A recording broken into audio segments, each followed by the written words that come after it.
நாம் பார்க்க வேண்டிய விடயம் நரகத்தில் உள்ள சாப்பாட்டை பற்றியாகும். அன்பு சகோதரர்களே, நரகவாசிகளுடைய சாப்பாட்டை அல்லாஹு தாலா குர்ஆனில் 3 விதமான சாப்பாட்டை அல்லாஹ் அவர்களுக்கு கொடுக்குகிறான்.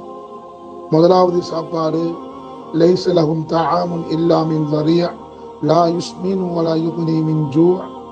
பசியினால சாப்பாடு என்று கத்துவார்கள். அவர்களுக்கு அல்லாஹு தாலா லரியா என்று சொல்லக்கூடிய ஒரு சாப்பாட்டை அல்லாஹ் அவர்களுக்கு கொடுக்குகிறான். அந்த சாப்பாடை அவர்கள் பசியினால் அந்த நெருப்போடு சாப்பிடுவார்கள். சாப்பிடுவதன் மூலமாக கொழுக்கவும் வைக்காது, அந்த சாப்பாடு பசியையும் போக்கி வைக்காது என்பதாக குர்ஆன் கூறுகிறது. அன்பு சகோதரர்களே, லரியா என்று சொல்லக்கூடிய சாப்பாடு என்ன என்பதை உலமாக்கள் பலவிதமான கருத்துக்களை சொல்லுகிறார்கள். சில உலமாக்கள் சொல்லுகிறார்கள், லரியா என்று சொல்லக்கூடிய சாப்பாடு முள்ளு மரம்தான் லரியா என்று சொல்லக்கூடிய சாப்பாடு என்று சொல்லுகிறார்கள். இன்னும் சிலர்கள் சொல்லுகிறார்கள், லரியா என்பது கல். அல்லாஹு தஆலா அவர்களுக்கு சூடான கல்லை சாப்பாடாக கொடுப்பான் என்று இன்னும் சிலர்கள் சொல்லுகிறார்கள். இன்னும் சிலர்கள் நரகத்தில் உள்ள ஒரு மிகவும் மோசமான ஒரு மரம் தான் லரியா என்று சொல்லக்கூடிய அந்த மரம் என்பதாக இன்னும் சிலர்கள் சொல்லுகிறார்கள். அன்பு சகோதரர்களே, எதுவாக இருந்தாலும் லரியா என்று சொல்லக்கூடிய சாப்பாட்டை அல்லாஹு தாலா நரகவாசிகளுக்கு கொடுக்குகிறான். அந்த சாப்பாடு அவர்களை கொழுக்கவும் வைக்காது, பசியை போக்கியும் வைக்காது.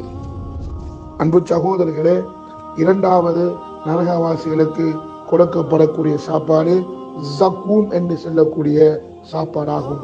இன்ன ஸஜரத ஜக்கூம் தஆமுல் அஃபீம். அதாவது அல்லாஹ் ஜக்கூம் என்று சொல்லக்கூடிய ஒரு சாப்பாடை நரகவாசிகளுக்கு கொடுக்குகிறான். ஜக்கூம் என்பது உலகத்தில் உள்ள கள்ளி மரமாகும். கள்ளி மரத்தை அல்லாஹ் அதில் ஒன்று முள் இருக்க போகிறது. முள் ஒரு புறம் இருக்க, இரண்டாவது அந்த முள்ளோடு சேர்த்து அந்த 3000 வருஷம் எரிக்கப்பட்ட நெருப்பில் இந்த கள்ளி மரத்தை காய்ச்சி அல்லாஹ் அவர்களுக்கு சாப்பாடாக கொடுக்க போகிறான்.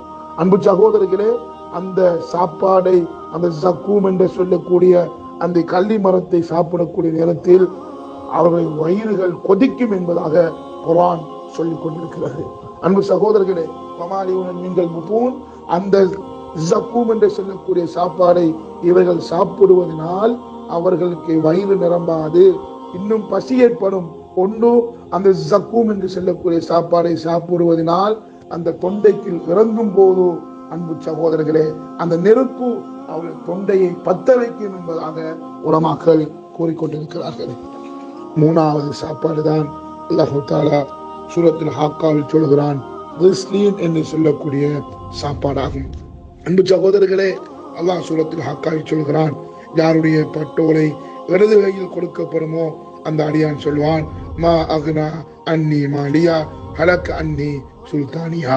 என்னுடைய பணம் எனக்கு எந்த பிரயோசனமும் தரவில்லை, என்னுடைய ஆட்சி, என்னுடைய அதிகாரம் எந்த ஒரு பலனையும் தரவில்லை என்பதாக கதறுவான், அழுவான்.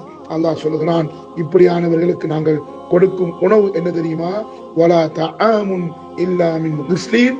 கிஸ்லீன் என்று சொல்லக்கூடிய சாப்பாடை தான் அவர்களுக்கு கொடுப்பான். கிஸ்லீன் என்று சொல்லக்கூடிய சாப்பாடு என்ன தெரியுமா? நரகவாசிகள் நரகத்துக்குள் போடப்பட்டு அவர்களுக்கு பலதரப்பட்ட அதாபுகள் செய்யப்படும். அந்த அதாபில் இருந்து வெளிவரக்கூடிய சீலும் சலத்தினுடைய பேர் தான் கிஸ்லீன் என்பார்களே. பசியினால் கிஸ்லீன் என்று சொல்லக்கூடிய அவர்கள் உணவு கொடுக்கப்படும். இந்த சொல்லப்பட்ட 3 உணவு கொடுக்கப்படும். பசியினால் முன்னால் வைக்கப்படக்கூடிய சந்தர்ப்பத்தில் முகத்தில் இருக்கும் அனைத்து தோள்களும் அந்த சாப்பாட்டுக்குள் விழுந்துவிடும். அதனால அன்பு சகோதரர்களே, இந்த 3 விதமான சாப்பாடை நரகவாசிகளுடைய சாப்பாடாக அல்லாஹ் சொல்லுகிறான். ஆகையினால் நரக நெருப்பை விட்டு நாம் நம்ம குடும்பத்தை விட்டு, குடும்பத்தையும் இந்த நம்மளையும் நரக நெருப்பை விட்டு பாதுகாத்துக் கொள்வது ஓராள் மீது கடமையாகும். ஆக இறைவன் இந்த நரக விடுதலையை எனக்கும் உங்களுக்கும் தந்தல்வானாக. வாஹ்ருதாவானா அல்ஹம்துலில்லாஹி ரப்பில் ஆலமீன்.